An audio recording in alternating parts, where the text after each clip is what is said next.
It is my great pleasure to introduce Dr. Richard Schwartz to all of you.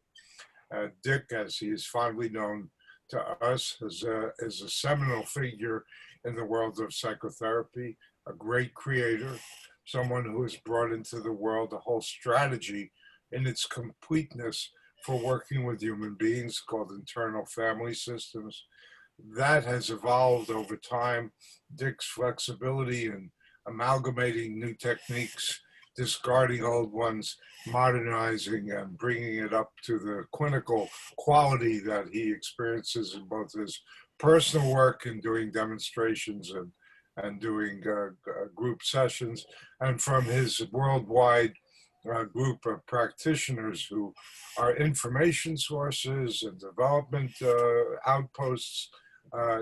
Dick has been a marvelous synthesizer of much of the work that has come out of family systems, out of analytic therapy way back, out of the whole movement to understand human beings in their context and how to work with human beings in a contextualized, imagined kind of format, recreating within a kind of gestalt work framework, an activation of parts of human beings as we exist in our fragmented but integrated and interactive ways. I hope I've done you a bit of justice. It is a great pleasure to bring you here. And I would comment that when I first met you, I was in St. Paul for one of your programs. It was the first one I had been to where I met you. And at that program, I'm not sure it was the first time you had done it, but you had brought in a film from Michael and Annie Mithofer on MDMA with veterans. And you were beginning to look at the arousal and the arousal of parts within a psychedelic framework and their availability and their, as you put it, their ability to be worked with within that framework, and for people to recognize parts without even discussing them and moving with them into new formations for themselves in terms of the relationship of parts. And subsequently, you've been with us in the ketamine world a bit. So we look forward to hearing all about that and how you see these integrations and these new forces in your life. Thank you. Thank you, Phil, and it's an honor to be with you. And I, so respect your pioneering, particularly in the area of ketamine, but in psychedelics in general, because I do believe that psychedelic assisted therapy has enormous potential that's just now barely being tapped. So I'm very excited about it, and I'm excited about the combination with IFS and for IFS. I mean, one of my goals is for IFS to be a kind of map to the territory that we enter when we use psychedelics. So it's a nice opportunity for me to talk to you about all that. Can you say a little more about that? I mean, you sound like a bit of Kruszypski, if I can ever get his name right after these decades of, the map is not the territory, but not the territory. You're saying the map is a means to get to the territory, if I heard you right. Yeah, I mean, it's not the territory, he was right, but I think it's closer to the territory than a lot of other maps.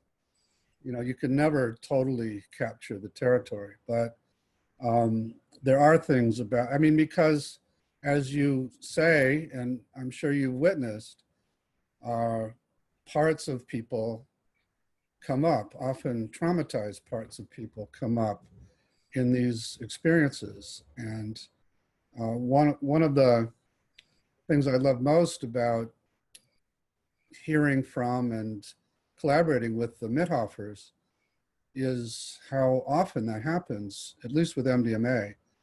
And in the early days, they actually kept track because, as you know, their approach was a kind of generic Rogerian, just be present with the subject when they're using the medicine.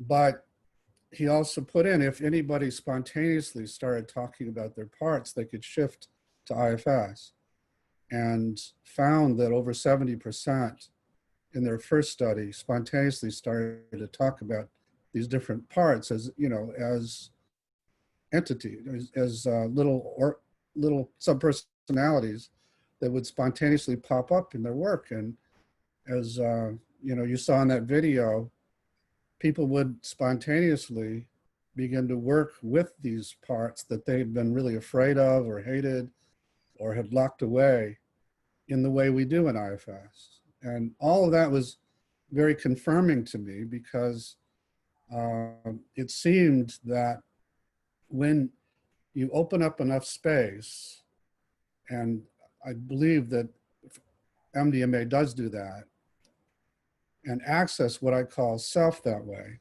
capital S self, that people know how to do this. It's a natural healing mechanism we all know how to do when we access enough self and start to listen to these parts rather than push them away and fight with them and help them transform.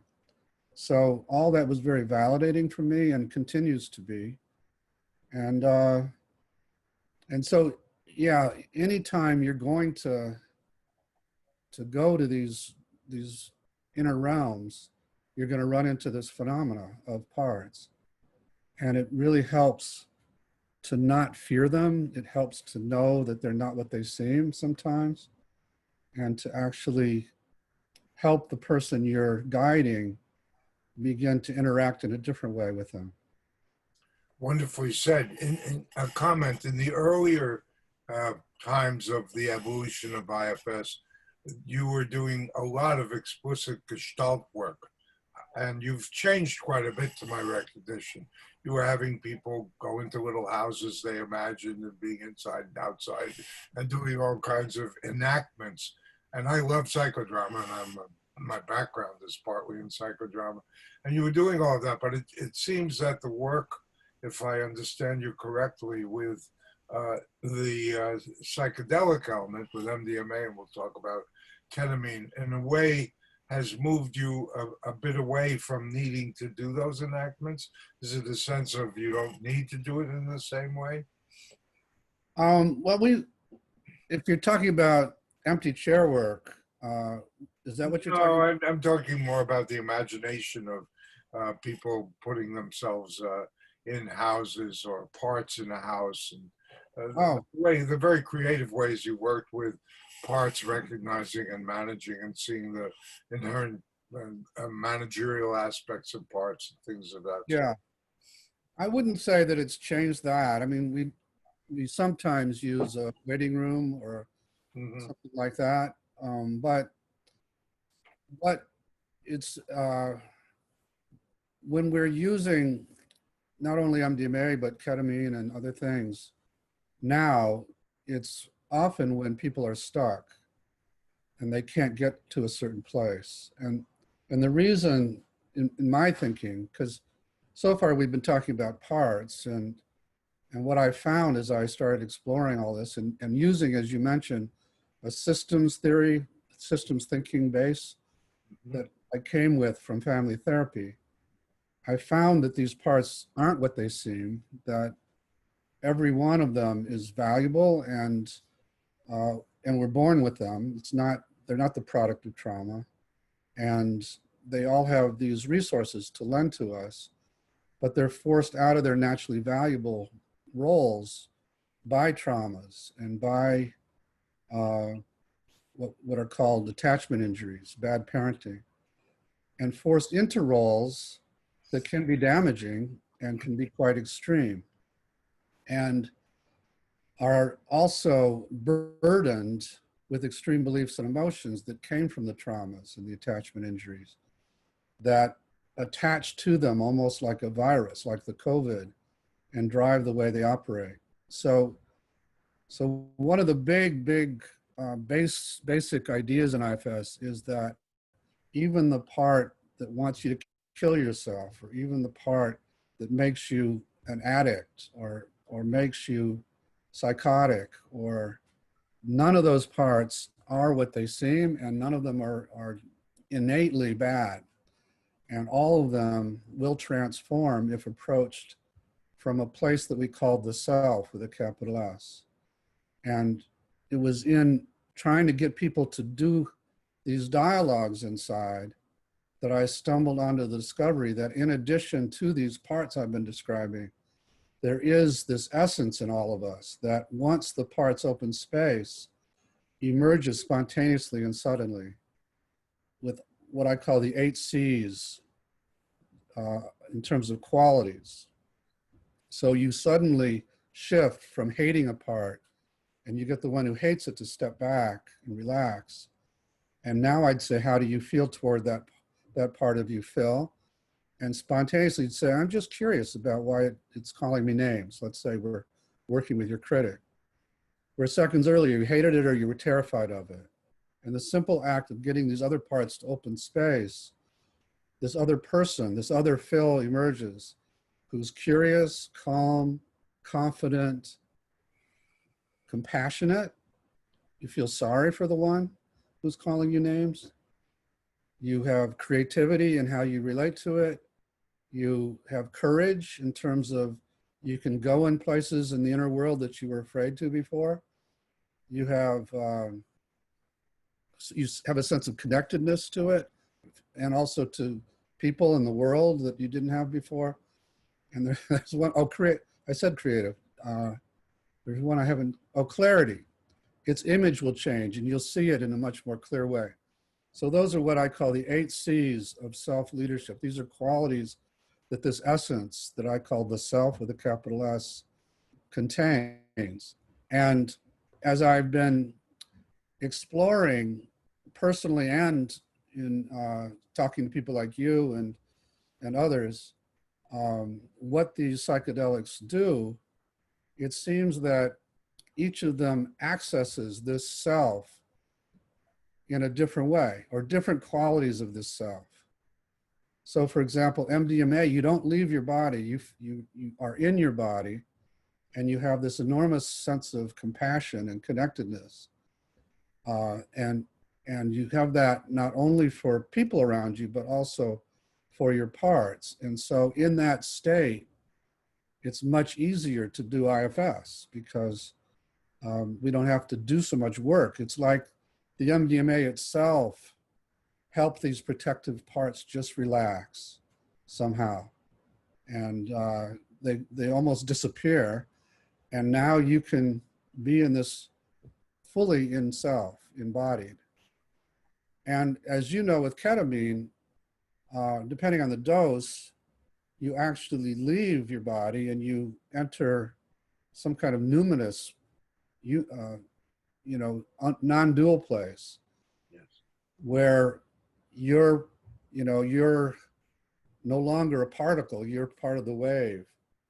And you have this sense of connectedness at that level that's very uplifting in helping you not be attached so much to in the Buddhist sense of not attached to what happens in this world. And you're not detached, you're just non-attached more. And as you come back from that so often blissful place, you have more self that you can bring to your parts too, as you come back from there. And a lot of work can happen in that space in the hour or 2 hours coming down. I don't know if it's coming down, but yeah. So anyway, that's. Let me work with you, amplify a bit with that, because I think those are wonderful descriptions. I think when we started working therapeutically with MDMA in the early 80s, and we were so attracted to it, it was a lot because of what you described. We didn't have the same language that you used just now for it, but what we saw was this softening. And in the softening, the sense of the obsessional nature of one's character, one's parts, the inflexibility of them relaxed. And so in the relaxation, whether it was, we did a lot of couples therapy. So a lot of the couples therapy we did would enable people to talk more frankly with each other without as much reactivity and defensiveness. And in a sense, if you put a word in my mind to MDMA work, it's reducing reactivity in the sense that Stephen Batchelor has so well written about as a core issue of how we reach some sense of equanimity, or the self with a capital S, as you're fond of talking about it. And so that work would create both a bliss state, because the relief from that and the embrace of the other would be so strong that the parts that would be in the way of intimacy or in the way of self-compassion would reduce in their managerialness, in their need to protect, defend, protect the child that's been so hurt. And so there would be a kind of departure, a new experience from that protectiveness, new experience different than that protectiveness, and an ability to work with that history and with the trauma of that history. So that, I think, was the fundamental insight of MDMA work, which continues. I don't think we've learned a hell of a lot of new stuff clinically about MDMA that we didn't know from the legal period. We're learning a lot about neuroscience and fMRIs and amygdalas and the little parts of us that we don't really have a lot of direct contact with except as expression. And then in the ketamine world, which for me erupted in 1990, erupted because it was a singular experience, I think what you're also talking about is the time out. So having done, now thousands of sessions with people and a lot with myself and others, that the time out, the break from here and the ordinary mind that's so full of its struggles, its depression, its mood, to the central moment of freedom of that, where, as you described, one is traveling, whether it's cosmically, it sometimes it's not glorious, but where there's a complete break and a break in mood as well. And then the return, that it gives a chance for a restructuring of the personality and an experience of self that is not laden with psychology, history, culture as much. I think culture's there a bit, but not laden with it, so that the newness potentiality, the potentiality for a new approach to view. Who am I? How do I fit? How am I different? Who am I in this world? That potentiality in the hands of what I think we're really talking about, which is integration, because we're not talking about bare bones just taking MDMA or bare bones just taking ketamine. We're talking about setting, context, and a place in which, going to Michael and Annie, inner healing intelligence, whatever that may mean, and I'd love to talk to you about your view of that, that has occurred because there's a hiatus and there's a reconstruction possible. And I imagine you agree with some of that.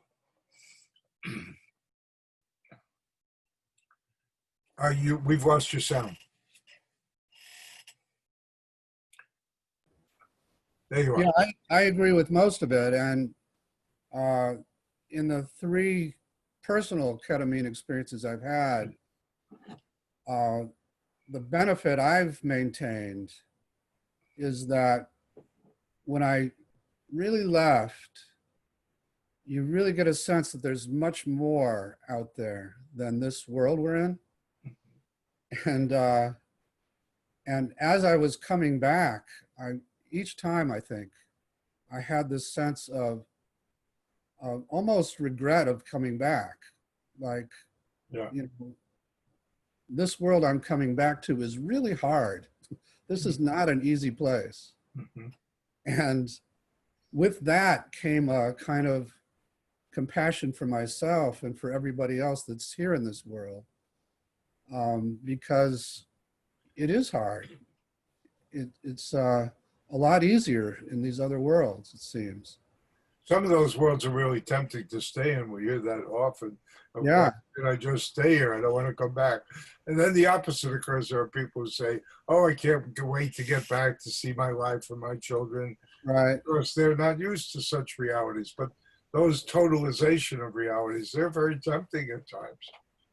Yeah, I mean, that was my experience. And what stayed with me is this perspective that this is one of many places.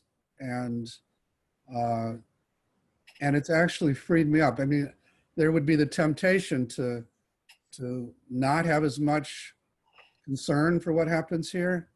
And I can't say that's true. I actually feel more motivated, but less uh, caught up in the melodrama of it in a way. In a way, you're less desperate, Yeah. as if the connection to the world, which is so broad in the ketamine space, in which one really is ego dissolved and one doesn't think one has quite the agency, that the desperation of the agency diminishes, yet the agency persists, right? Is that Yeah. Yeah. So I mentioned these 8 C words that yeah? describe what I call self. We also have the 5 Ps because I like alliteration. So, and as you mentioned that, 2 of them come to mind in particular. So when you lead from self, you have patience and you have perspective, but you also have persistence. So, so those are 3. And then the other 2 are presence and playfulness. And so that's what I feel more of, having had those experiences. And they feel more balanced, I take it, in a sense. Yeah. Yeah. I don't feel either the pressured urgency that some parts of me were carrying before, nor do I feel the parts that would always be so pessimistic and say, what the hell can you do? Or, there's so much to be done. Why even try? That kind of stuff. So it's all more balanced that way. Which is really in the air. And I mean, that brings us to discussion of the immensity of trauma that's going on right now. And in a way, and I'm a bit older than you, unprecedented trauma. I had the bomb and crawling under desks in I did public too. elementary schools as if the bomb was going to not find me under the desk, right? Did too. Yeah. And we had all that nonsense and kind of McCarthyism. But the forces at work right now that we're experiencing directly, we never had a Russian bear bomber come over, but right now we have terrible changes in environment, mass displacement of populations. The weather predictions are off the chart. We're surrounded in smoke as we speak from colossal fires triggered by heat storms with lightning. The COVID thing seems, despite all these predictions of Russian vaccines and Chinese vaccines, and this vaccine and that vaccine seems with us for a while. Life has really changed, and the violence. I mean, just the violence near you in Wisconsin last night, and the days before, the terrible shooting of a father in front of his children. One of his children. Yeah. All of this is it's a pressure still. It's Absolutely. not like one gets away from it to a sense of awe as well. There are a lot of people who say, why bother? Global climate change is upon us. It's not going to change. I can't do anything. Fossil fuels are growing, not contracting. We have terrible leadership. Nothing's going to change. The world is turning to fascism. There are, so why bother? And Yeah. then there are those of us who are saying, well, it's not about a bother. It's just about a being. Yeah. And I think that's an internal struggle for people. It is for me. I have those parts, and but far less than I used to. And the way I answer them from self now is because that's what we're here to do. Regardless of how much it all changes, that's bringing more self to this planet, to this plane, is what we're here to do. And we're going to do it regardless of how dire things look or dark. And some of my conviction about that comes from working individually with so many highly, highly traumatized clients where their internal worlds looked equally chaotic and dreadful and unchangeable. And as we just get certain parts to step back and bring more self to the scene, everything starts to change, and often changes fairly quickly. So it's that conviction that if we can bring the critical mass of what I'm calling self, and not just individual self, what I'm talking about, and I've become much more interested in recently, is that there's a field of self that our individual particle self is just one drop of. And as we ship out these burdens more and more, these extreme beliefs and emotions and energies, individually, and also I'm interested now in doing it in large groups simultaneously. And I think that psychedelics can really help with that too. As we do that, more and more self is accessible to this planet. And as that happens, you'll see more and more shifts in leadership, and all of the denial start to peel away, and people starting to act in ways that can be healing for the planet. So that vision is some of what carries me, and the sense that, like I said, with clients, even when things looked impossible, you could get it all to shift. So, it's interesting because having been in, I think, 3 of your groups now, and having been a group therapist for my whole life, and doing large ketamine groups, and having done large MDMA groups, the nature of the group experience also shifts. So that I think you're talking about the enlargement that occurs in a psychedelic experience, and that's true of most psychedelics. So an enlargement of self that's incorporating of other beings. So it's a magnitude of openness. that's right. And recognition of others that occurs, that enables you to have access internally to others' experiences as references and resonances, that I think is easier to accomplish when you're doing psychedelic medicine groups and their integrations afterwards. And sometimes, how it can be in a group like pulling teeth. You're sitting there waiting for the next person to come up to the chair who's going to come, and you never know.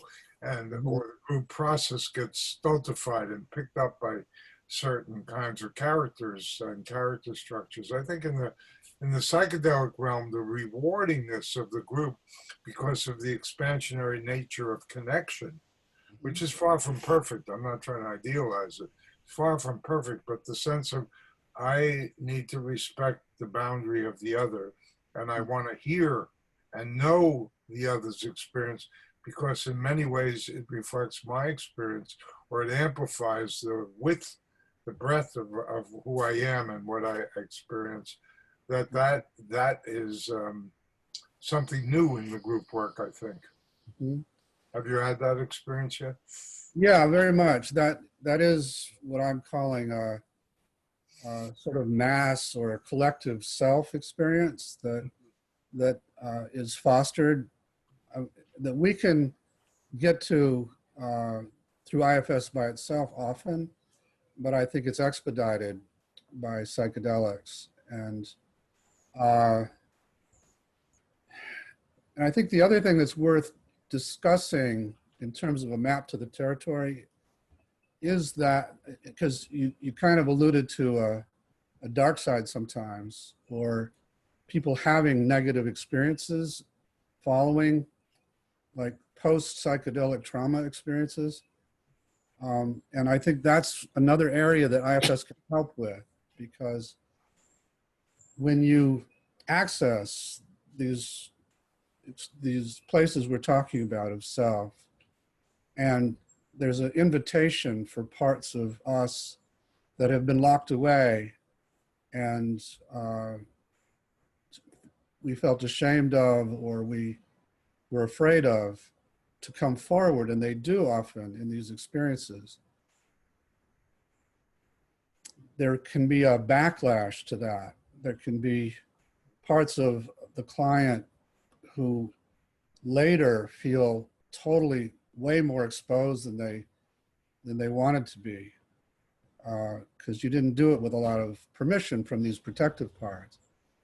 And the client will then be punished by these protective backlashing parts after the experience. And some of them can look very severe. I picked up the pieces from a number of clients who've had that kind of experience. And if you think about it from a typical psychological DSM pathologizing perspective of, okay, he's having a panic attack, or he's having suicidal ideation now, or he's in a psychotic, the psychedelic triggered a psychotic episode, then you as the guide are going to panic and bring in the reinforcements, which often is medication and all that stuff. And if instead you think, oh, this is probably a backlash because the medicine opened him up too fast, or exposed something that he wasn't ready for, or something like that. And so now some part is punishing, or some part is terrified. Then you don't panic, and you keep your client, your subject, from panicking, and you just get to know what it's about. You get curious about it and ask, why are you telling Phil to kill himself right now? What are you afraid would happen if he didn't kill himself? And so on. And then you start to comfort the part who's so scared about having exposed whatever they exposed, whatever it is. But that's part of what I'm hoping to bring in terms of a map to the territory, so that, You know, that goes back to a paper I wrote in 1985, actually, about working with families with MDMA and with psychotic family members. And we saw exactly that that MDMA fostered a kind of intimacy with people who were totally panicked and totally oblivious, unable to form intimate connections, and that the reaction to intimacy that the medicine would enable would be of such a difficult nature that there would be fleeing. And we couldn't stop some flights, in fact. And we learned from that a bit that you have to be somewhat selective about who you pick to do this work with. And it's not for everyone. And preparation may or may not even enable everyone to partake of it in certain ways. Some people are so damaged on the level of intimacy and so panicked inside that it's very hard to help them recover to a sense of getting closer once again. And intimacy to me is always a very interesting kind of collection of issues. yeah. So that's similar to what I'm talking about. Yeah. And I think and I know that Michael and Annie and a number of other people in the preliminary sessions, the preparation sessions, are doing some parts work with people, just helping them anticipate and checking in to see if there's any fear about going certain places during the 8-hour trips, and then afterwards going back and checking to see if this this did shift a whole lot of stuff among your parts and so on. And so I really do think that that can be useful, just to see the impact. These are delicate ecologies, and this is a big intervention in the delicate ecology. And so we need to be systems thinkers as we work with this. I think we also need to recognize that it's not single shot work. A lot of people think, especially in the underground, that this is single shot work. You have the epiphany experience that blows your mind, and you'll forever be different, which is true. But then what do you do with it? And for me, in all our work, it's been about, what do I bring back from all of that? How am I different in my life? What strategies do I use, and how do they relate to my deep inner consciousness in terms of living my life? Yeah. It's community in the end, Dick, that we started with and we're ending up with. And I think our influences, even in what we're talking about now or where we're going, is always about how do we build excuse me, a community of love, life sharing, and connection, because that's the only antidote. We watched violent revolution, we're watching near civil war, we're watching all kinds of catastrophes that people doing to each other, and environmental impact doing to each other. And so in the end, what are the real weapons? If they're not this, what are they? I think we come to that sense of building love and life together in its imperfect and very difficult ways, because it always fractures, but maybe we get a little better at the fracturing. Yeah, and along these lines, the other thing I see a lot of potential for is what I call working with what I call legacy burdens, that I think underlie so many of the things that you just described. That I've been communicating some with a guy named Thomas Hubel, who calls them collective trauma, the impact of collective trauma. So, in an individual, I'll often find when we go to talk to these parts about where they got these beliefs and emotions, they'll see scenes that didn't happen in their lives, that happened in their ancestors' lives. I worked with Holocaust survivors. I worked with Black people who see images from slavery and so on. And so we all carry these ancestral emotions and beliefs that there's a whole field of epigenetics that shows that you can get these transmissions down through the generations, and they are so close to us, we're not even aware of them. And I believe that there are,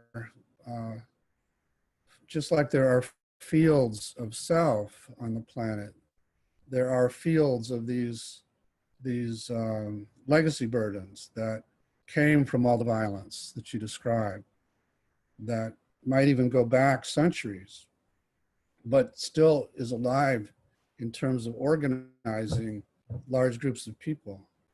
And I had an interesting session, talk with Gunther Weil.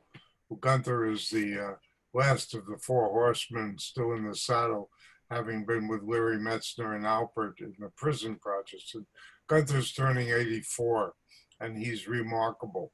And Gunther was born in Holocaust Europe and left at 2 years of age, and grew up as a survivor's child, and went through Millbrook and all kinds of extraordinary experiences of a psychedelic nature, and then chose really a spiritual path of his own elaboration of great depth and family building, etc.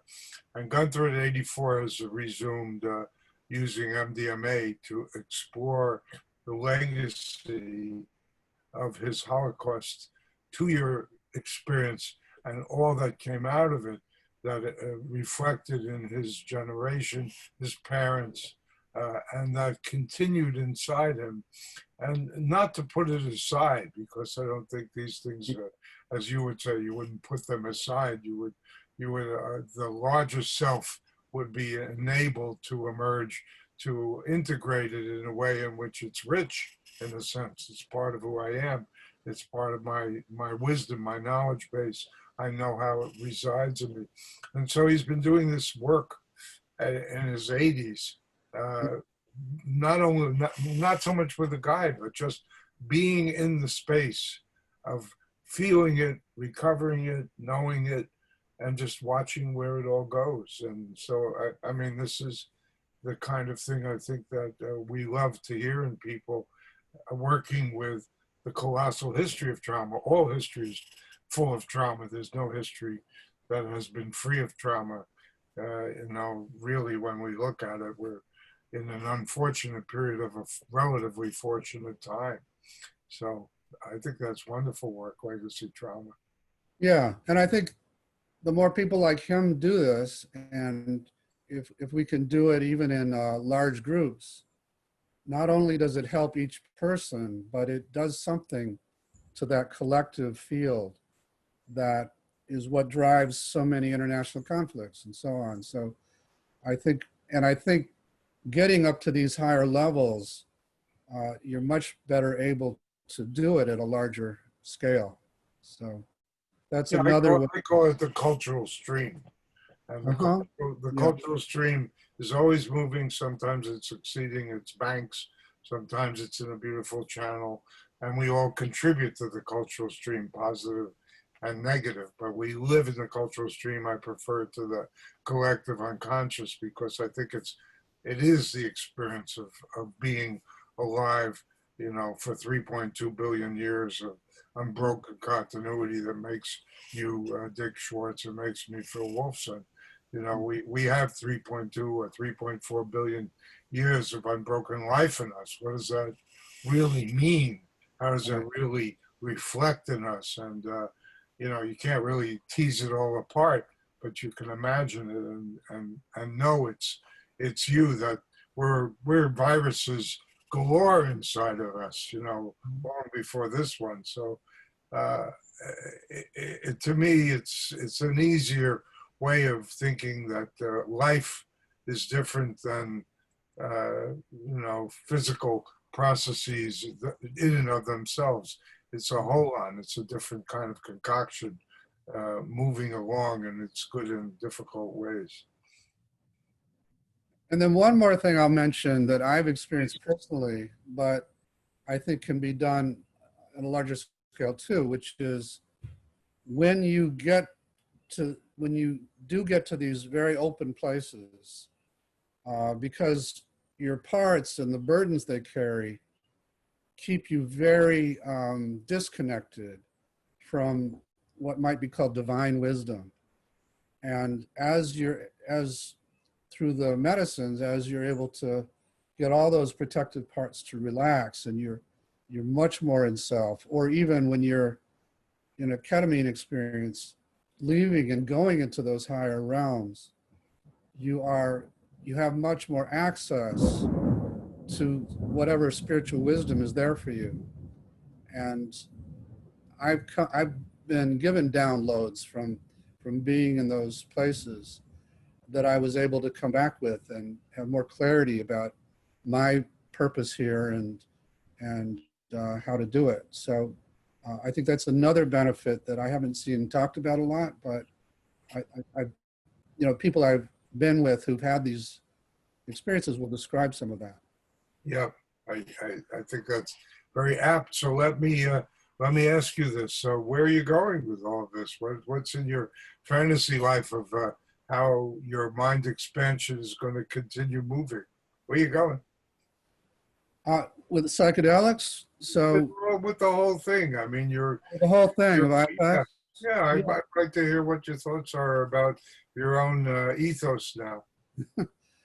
I early on, when I first stumbled into all this, I got a vision of possibility that this could change everything. Just this understanding that just beneath the surface of these parts is this self that I've been describing, and also that these parts aren't what they seem, and they also are wonderful beings that are in bad roles.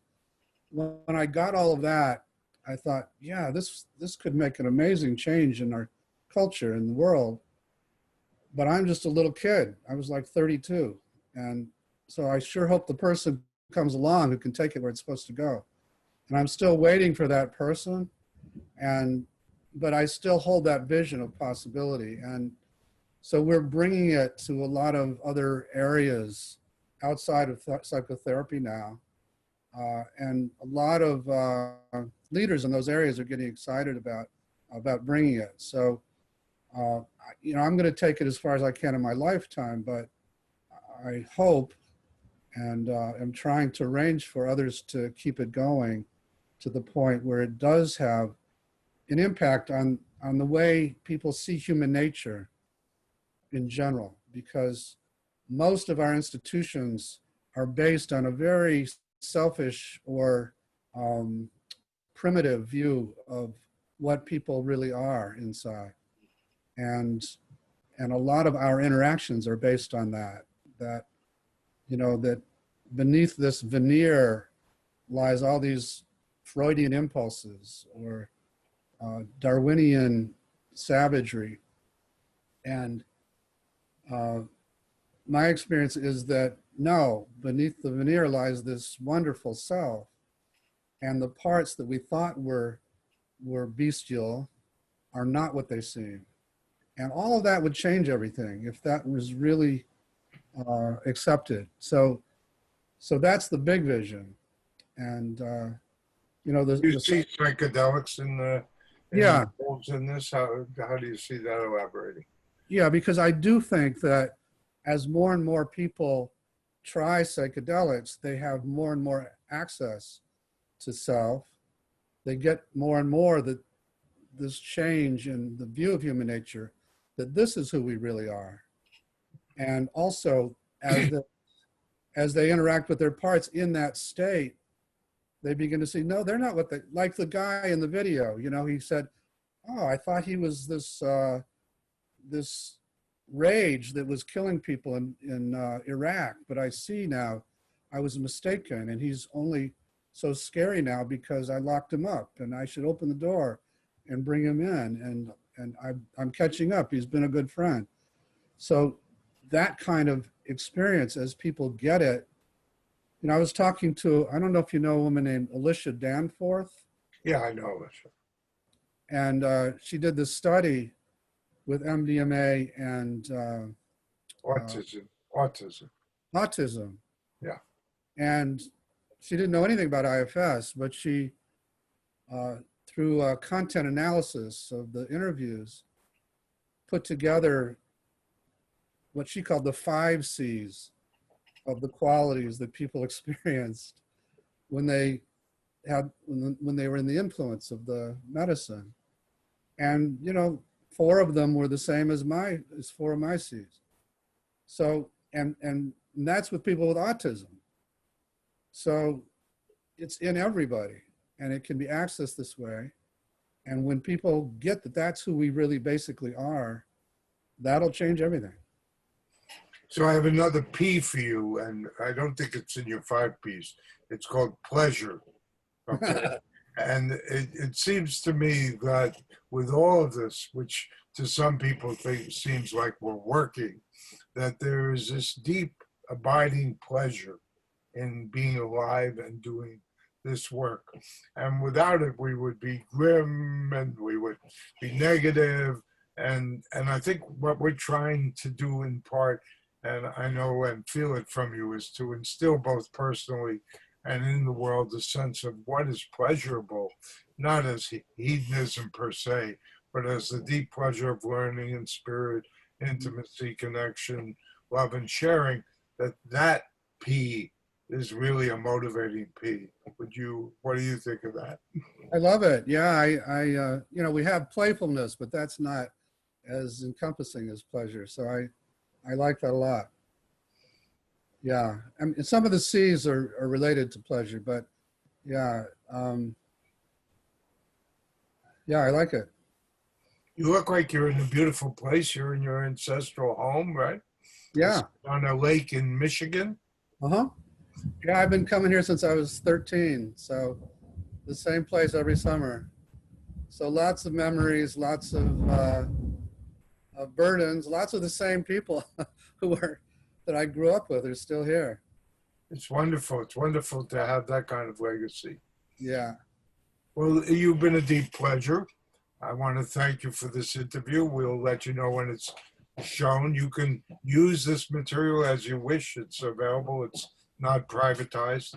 And I want to thank you for being with me in all of this. And it's always wonderful to be with you. Same with me, Phil. Always a great pleasure. All right. See you soon. All right.